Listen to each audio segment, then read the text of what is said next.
Jadi intinya konsep kita tuh adalah hardware-nya generik, kita main di software semuanya. Kita ganti modulasi, kita ganti frekuensi, semua ada dalam software. Dan hardware itu hanyalah sebuah transmitter atau receiver.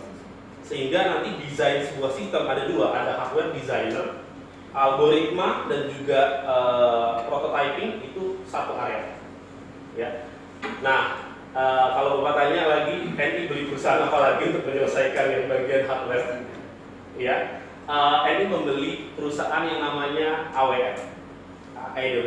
Mungkin kalau Bapak nggak pernah dengar, tapi AWR ini mendesain 80% analog front end yang ada di dunia. Dari mulai filters, dari mulai up converter, down converter itu mereka yang desain. Nah, dan mereka memberikan saingan terberat dari merek yang namanya Agilent. Bapak ini pasti dengar ya sama-sama di Indonesia Agilent di mana-mana. Nah, Agilent, jadi gini Pak, kalau saya boleh sharing lagi sejarah kenapa NI masuk ke dalam dunia RF itu gara-gara Agilent. Jadi Agilent itu adalah pemain tunggal di dunia telekomunikasi, tunggal, monopoli mereka. Dan terjadi di mana mereka arogansi karena monopoli, mereka setelah menjual supportnya kurang bagus, sehingga mereka dikomplain banyak customer. Sehingga pada saat itu NI diminta memberikan persaingan kepada mereka. Jadi NI mulai persaingan dari bawah Pak, dari nol sampai sekarang kita bisa nyanyi mereka. Nah, kalau boleh sharing Pak, Agilent pecah sekarang menjadi namanya Keysight. Jadi Agilent tidak ada lagi yang bagian instrumen seperti Keysight. Tapi saya akuin kalau Keysight dan Agilent produknya bagus. Cuma harganya sangat mahal sekali, terutama di industri. Dan di industri kita Pak, di Dirjen Postel, di bidang PTLN yang menggunakan Telkom Indonesia, semua berbasis Agilent. Ya. Nah, tapi itu di Indonesia. Nah, di luar Pak, NI sudah berhasil banyak menggeser Agilent karena mereka tidak fleksibel, yaitu mereka fokus pada hardware. Sebagai contoh, Bapak mau menguji Bluetooth, ada satu alat mereka namanya Bluetooth tester. Bapak mau menguji wireless LAN. Wireless LAN apa dulu? A, B, G, atau N. Satu hardware sendiri-sendiri. Satu hardware itu harganya bisa sampai 50.000 US dollar. Sehingga kalau kita punya satu handphone, Mbak, ada beberapa wireless standar ada di sini. Nah, itu otaknya luar biasa banyak. Nah, itu membuat harganya luar biasa mahal. Nah, NI approach-nya berbeda. Kita satu hardware, tapi software bisa kita ganti. Kita ganti algoritmanya, algoritma Bluetooth, algoritma wireless LAN, kan frekuensi tidak jauh-jauh berbeda, selama bisa di-cover. Nah, itu yang membuat NI sekarang sangat-sangat maju sekali di bidang telekomunikasi. Nah, ini saya kenalkan dulu USRP Pak. Ini adalah kopi dari USRP Ethos Research, yaitu N210. Kalau Bapak pernah main-main, ini sama persis. Cuma ini didesain khusus untuk live. Ya. Frekuensinya rata-rata sampai 6 GHz ya, paling tinggi untuk yang versi ini. Dan ini adalah versi low cost untuk transmitter dan juga receiver dalam satu platform. Ya. Ini bisa dikembangkan sampai 8x8 MIMO dalam rekor kita yang pernah buat. Ya. Ini interface-nya adalah Ethernet. Ya, jadi kita programming komputer pakai Ethernet dari sini, ini nyambung ke dalam live video. Ya. Ini tersedia beberapa daughter board Pak, jadi jangan salah, USRP itu daughter boardnya spesifik. Ada yang frekuensinya 50 sampai 2,2, hanya di situ saja. Ada yang 2,4 sampai 5,5. Ada yang 400 sampai 4,43. Jadi tidak semuanya di cover, tergantung dari daughterboard. Tujuan daughterboard apa? Filter dan juga atenuasi. Sehingga kalau Bapak main-main Open BTS, daughterboardnya sendiri berbeda. Ya. Oke, ini konsepnya. Jadi output dari Ethernet ini dia menggunakan gigabit Ethernet. Ya. Mohon jangan sampai salah Pak, kayak customer saya di ITS Pak. Kebanyakan laptopnya tidak gigabit, sehingga tidak bisa transmit data. Data Ethernetnya harus gigabit, karena di transmisi ini bisa sampai 800 Mbps. Ya. Jadi kalau pakai yang 100 Mbps sudah jelas time out pasti.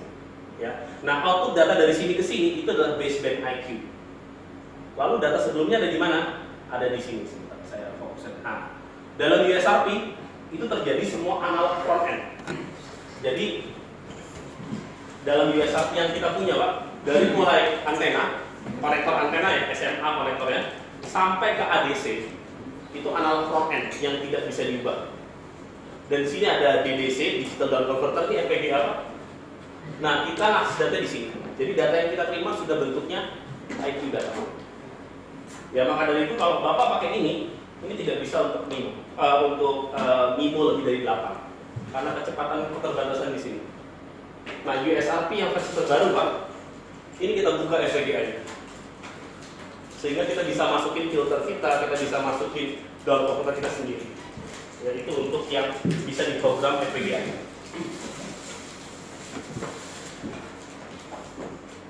Oke. Gain-nya USRP rata-rata 0 sampai 32 dB. Ya. Jadi USRP ini bisa menerima sinyal di antara frekuensi yang disebutkan tadi dan gain-nya 0 sampai 32 dB. Cuma yang perlu Bapak ketahui ya, USRP bukan alat ukur. Ya, yang saya perbedakan Pak antara alat ini dan namanya spectrum analyzer atau dengan power meter, ini tidak bisa disamakan. Jadi misalnya Bapak mengukur sesuatu di sini dan diukur 10 dB ya, bukan berarti 10 dB. Karena ini tidak terkalibrasi. Ya. Nah, menambahkan kalibrasi di dalam USRP itu harganya luar biasa mahal. Jadi makanya kalau Bapak tanya bisa nggak dipakai untuk ukur? Bisa, tapi relatif. Artinya kalau Bapak ukur dulu, kalau misalnya di power meter 10 dB, di sini 15 dB, berarti ada 5 dB perbedaan. Ya. Nah, ini konfigurasinya Pak dalam software ya, kita ngomongin lagi. Untuk catatan Pak, saya tidak jago Windows Radio, saya cuma jago review. Jadi kita akan fokus di review di sini. Device pin ini nama dari USRP-nya. IQ rate ini adalah bandwidth. Ya, bandwidth-nya berapa? Carrier frequency adalah frekuensi kita yang senternya mau di mana? Ya. Gain-nya 0 default-nya, maksimum 32. Active antena. Nah, USRP yang saya bawa ini Pak, ini kebetulan yang 2x2. Jadi ada 2 RX, 2 TX. Jadi kalau saya sebut dengan RX1, berarti antenanya ada di sebelah sini, ada tulisannya di sini, TX1 juga ada. Mungkin saya pass around untuk Bapak lihat USRP ini seperti apa. Yang saya bawa ini bukan tipe yang Ethernet Pak, yang saya bawa ini tipe USB. Tapi lagi-lagi bukan USB sembarangan Pak, tapi USB 3. Konektornya warna biru. Nah, saya fokus ke demo aja sebelum saya lanjut.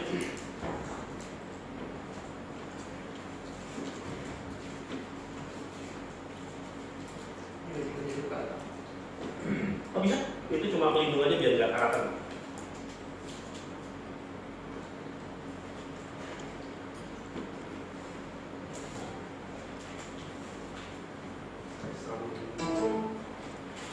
Ini pakai USB 3 ya, kebetulan laptop saya punya USB 3, jadi saya bisa matiin.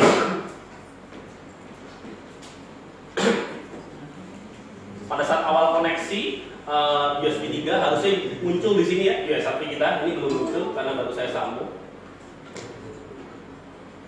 Kita coba refresh dulu sambil menunggu.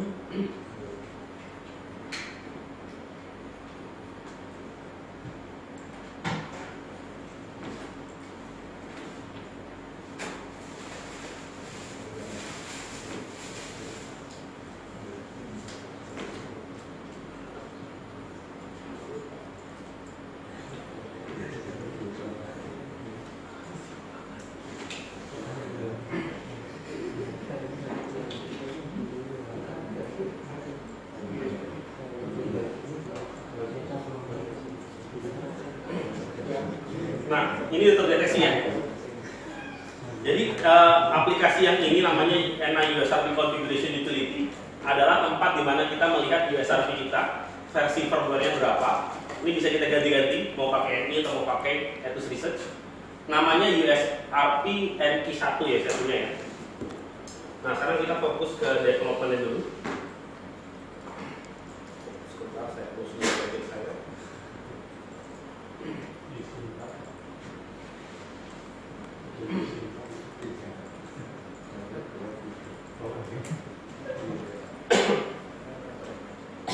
Jadi saya akan buka demo yang sudah saya siapkan sebelumnya. Demo saya ada banyak, tapi saya akan hanya menemukan beberapa aja. Yaitu pertama saya ingin tunjukin wideband spectrum monitoring, sudah saya buka di sini ya. Jadi device name ini penting, harus sama dengan yang kita punya tadi ya. Misalnya USRP NQ1. Saya akan mengambil 1 mega, 1 juta ya, 1 juta sampel. Saya akan mengambil juga frekuensi dari 90M sampai 100M, 100 mega. Jadi saya mau men-scan frekuensi FM. Nah tetapi Pak, saya mohon maaf ya, ini saya buka-bukaan aja. Antena yang saya bawa ini antena GSM. Saya nggak punya antena FM. Nah antena kan seperti filter ya, sehingga nanti signal FM-nya muncul tapi teratenuasi lumayan. Tapi kita akan coba lihat seberapa besar atenuasinya. Ya. Akuisisi duration ini artinya seberapa banyak data yang mau kita ambil. Gain-nya saya set 25 ya, karena saya ingin mendapatkan setinggi mungkin. Atau nggak mungkin kita nolin dulu aja saat ini, nanti kita naikkan kalau kurang. Lalu coba kita run.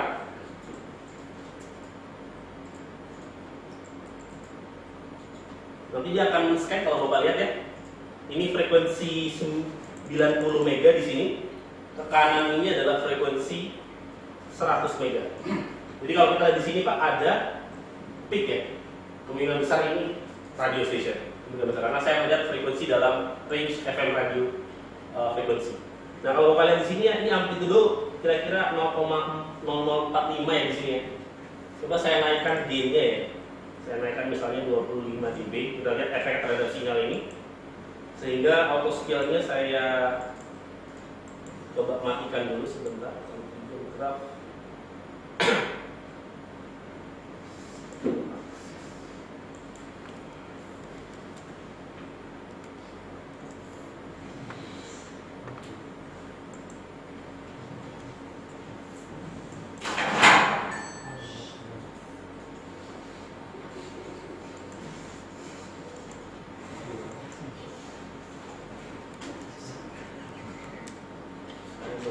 Yang dari set Y maksimum adalah 10 ya seperti ini yang tadi tanpa gain. Coba kita run lagi, nanti dia akan scan lagi naik ya peaknya karena kita naikkan gain dari amplifier yang ada di dalam USRT. Nah sekarang kalau kita mau main-main dengan sinyal di review yang baru dan yang lama tidak ada ya adalah bermain dengan data ini. Contoh kalau saya punya spektrum seperti ini Pak, saya bisa klik kanan lalu saya capture data. Kalau saya capture data, datanya akan tersimpan di dalam review dan saya bisa main-main dengan kursor di sini untuk melihat frekuensi peak ini ada berapa. Ini kira-kira di 99 MHz ya Pak ya, kira-kira. Nah dari sini juga dari data yang saya punya tadi Pak, saya bisa klik kanan di sini dan saya bisa ekspor. Saya bisa ekspor ke dalam CSV. Contohnya adalah data spektrum dari mulai 90M sampai dengan 100M. Nah ini ada pembatasan ya karena data terlalu banyak tidak semua bisa diekspor ya, karena formatnya adalah CSV. Nah ini adalah format data dari yang kita ambil tadi. Nah, di sini kita bisa ubah lagi dan proses untuk selanjutnya.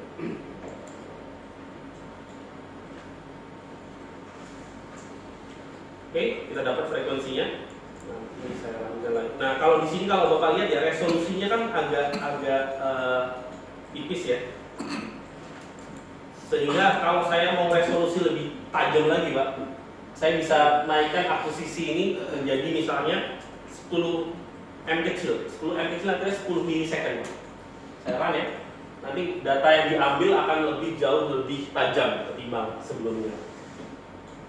Tapi akuisisi jadi lebih lambat untuk menekan frekuensi. Nah ini kira-kira demo dari USRT.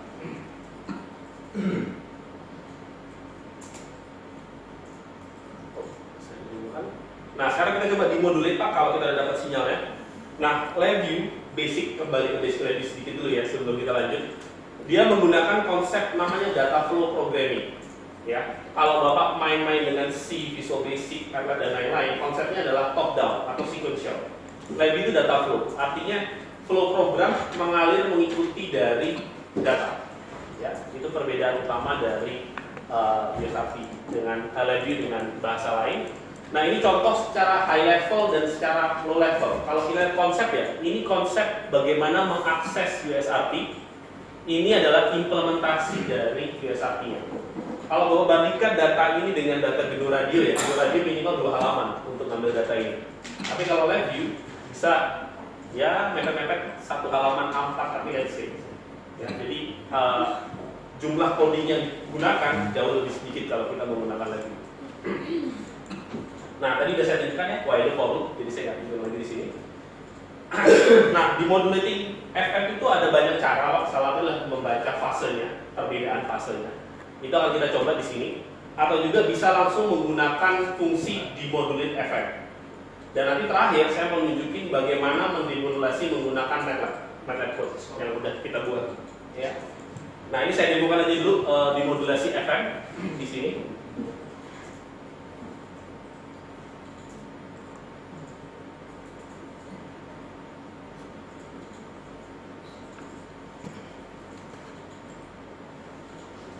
Nah, ini dia yang saya buat codingnya ya.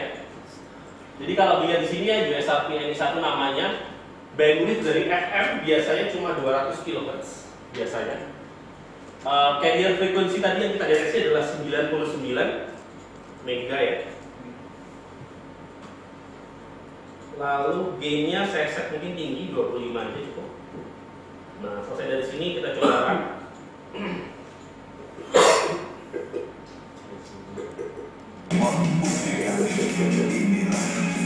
Nah, ini signal time domainnya.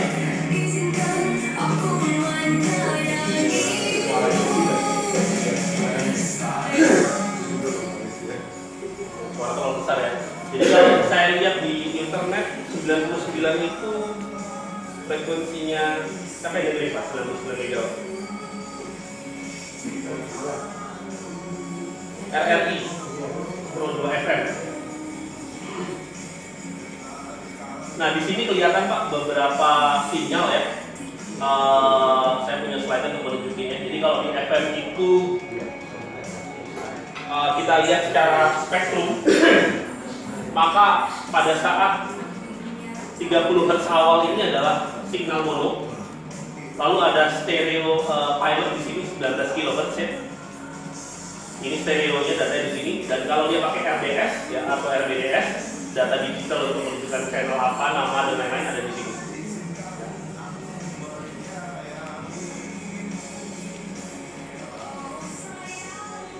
Saya stop dulu sepertinya. Lama-lama mengganggu. Nah, kita lihat diagramnya dulu. Saya ingin tunjukin diagramnya. Di LabVIEW yang baru Pak, dibanding LabVIEW lama, LabVIEW baru bisa zoom in sama zoom out Pak. Jadi ini fitur yang sangat membantu. Kalau Bapak pernah pakai LabVIEW sebelumnya, sangat menghargai fitur ini ya seperti saya Pak. Di LabVIEW yang lama tidak bisa seperti ini. Nah, kalau kita lihat di sini Pak, saya mau fokus ke bagian ini ya Pak. Jadi kalau tadi saya tunjukkan Pak, di satu garis ini ya, Bapak garis warna biru, itu adalah USRP. Artinya kita memerintahkan USRP untuk mengembalikan IQ data. Nah, IQ data akan keluar di sini Pak, setelah kacamata Pak. Jadi kacamata kan kita gunakan untuk membaca, sehingga di sini adalah membaca data dari USRP. Nah, di sini ada fungsi Pak, saya buka dulu tanda-tandanya tadi ya. Fungsi yang ini adalah fungsi demodulasi FM. Jadi dari sini adalah kompleks data I dan Q, di sini ada data FM, dan lalu yang mainin audio yang mana sehingga terhasil suara tadi. Di sini ada audio. Jadi data USRP diambil, dimodulasi, lempar ke audio. Ya, jadi kita bisa berbuat seperti ini di dalam LabVIEW Communication. Sebelum saya lanjut, mungkin ada pertanyaan?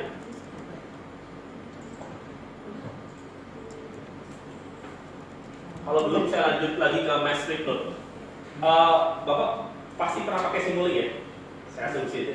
Atau ada yang tidak pakai Simulink? Mungkin. Jadi Simulink itu keluar 2004 Pak. PSPICE. Ya? PSPICE. Bukan.